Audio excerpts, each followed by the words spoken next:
You see, you see, my brother, my position oftentimes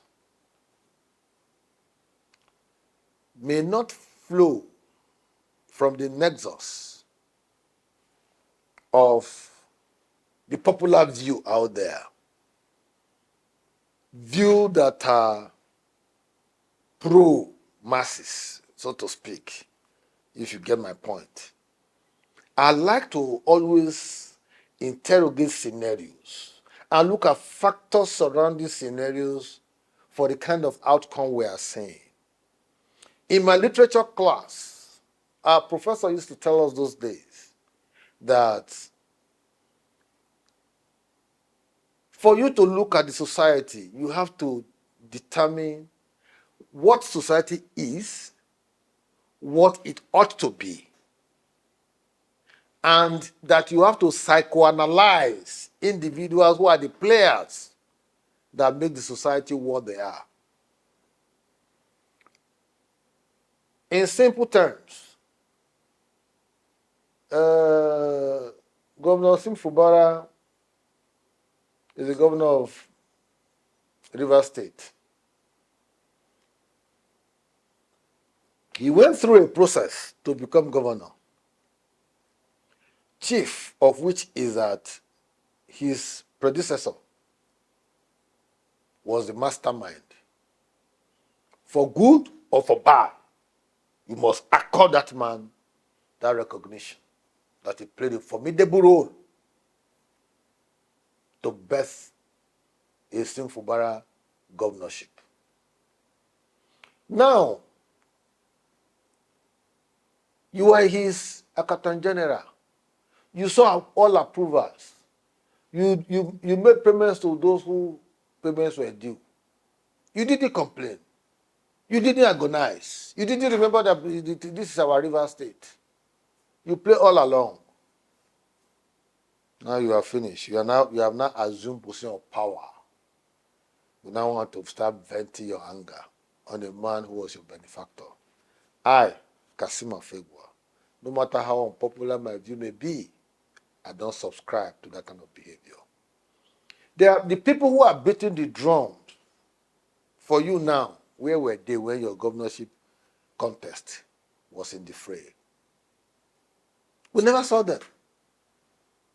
They were neither here nor there. Now they want to be chief advisors to you all of a sudden because they don't like the guts and the grit and the face of a yes on Wike. Those who went to the shrine to go and consult the gods when they were in search of new babies must remember at all times that they will have to be pouring libation on that shrine for the growth of that baby. In the African pantheon, it's a fact you cannot run away from. So that you have agreed to go to the gods of the shrine to go and do that, then you must perform libation. You must pour it. If it is palm wine you have to be pouring it. Now that Fubara does not want to be pouring palm wine or shinap, you see the unrest in his community. The gods will fight back. I use this, hypothetically, just to describe the relationship between the Godfather and the Godson. And I'm one person, I don't like people to betray their benefactors.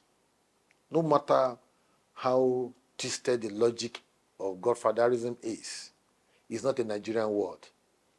It has been on since the days of democracy. If you trace American history, godfatherism started even in the beginning of American democracy when George Washington, after they finished fighting the War of Independence, and they were going to choose a leader to lead the new nation. Thomas Jefferson was putting himself forward until certain persons sat down and articulated a position and said, it's George Washington we are going to give.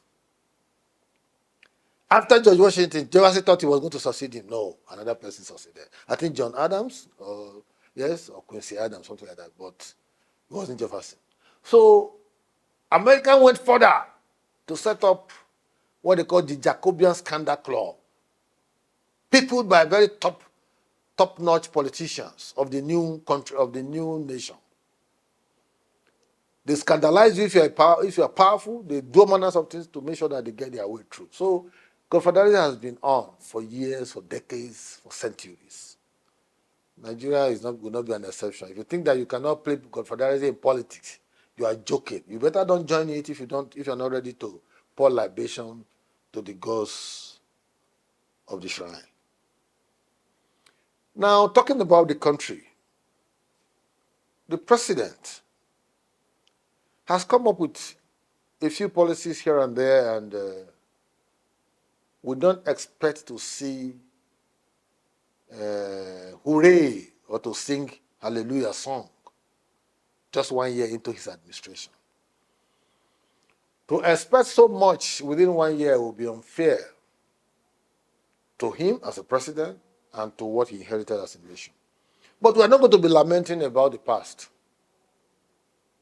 And the president has admittedly told Nigerians that we should not sympathize with him, that he asked for this job because he knows that he can do something different. We should allow him the opportunity to do something different.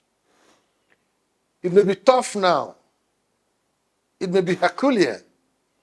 But if we rally around the president and we see a common cause in protecting the sanctity of the nation and the prosperity of the country, who knows?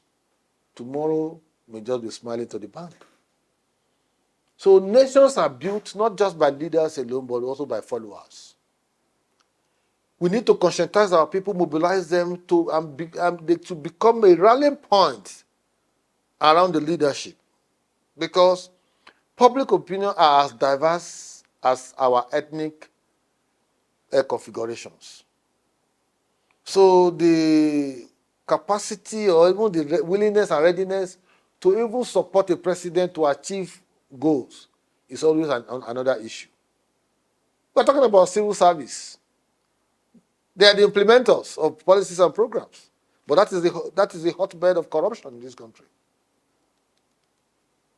We're not ready to interrogate them. If they carry out civil service reforms now, prune down the civil service and all that, people will be shouting haywire. Corruption is a canker one that is eating everybody. So, my personal advice to the president will be that it should be more conversational. It should be more interactive. He's doing it, but it should be more interactive. It should be more engaging with Nigerians. And it should lead by example. It should not allow aides and those who do not mean well for Nigerians to mislead him. I believe in Tinubu presidency so much. I worked so hard, assiduously, to ensure that he was able to defeat Peter Obi. Because in Peter Obi, I never saw the gravitas, the grit, and the grab, and the grasp of contemporary issues. It is not to sweet talk that is the issue of leadership. Nigeria is very complex. Common Labour Party of Peter Obi, he can't put it in order. I was reading him today, that he says he's going to rally around the people to resolve the crisis in Labour. Now in daybreak. Labour Party is a small country. It has president. It has lieutenants, aides, cabinet, ESCO. If you cannot run it properly, what guarantee do we have that if we give Nigeria as big as it is as a behemoth, that you'll be able to run it well? No. Make Labour Party attractive to people, and let people be say, oh, if you were to be president, this is what you would have done. But today, Labour Party is factionalized, fighting every day. Yesterday there was protest. They have been breaking all manners of stuff. Is that the candidate we should celebrate or clap for? No. President Tinubu has got the brain, the intellectual fecundity. I'm saying this because I've engaged with him more than 8-9 times, one-on-one. I've interrogated him. I've asked questions. And each time I see his responses, I'm happy. But The cabinet, he needs to think out with the cabinet. He needs to get more people who are ready to do the job, who are ready to step on toes and do the correct thing. I don't want to see acquisitive ministers or appointees who are behaving like conquistadors. No, I don't want to see that. I treasure the president and his presidency so much that I am waiting to celebrate, to beat the gong of achievement when he's able to do all of those things he told me that he was going to do. And I'm already seeing the signs, but it will take time for them to materialize in terms of, bread and butter.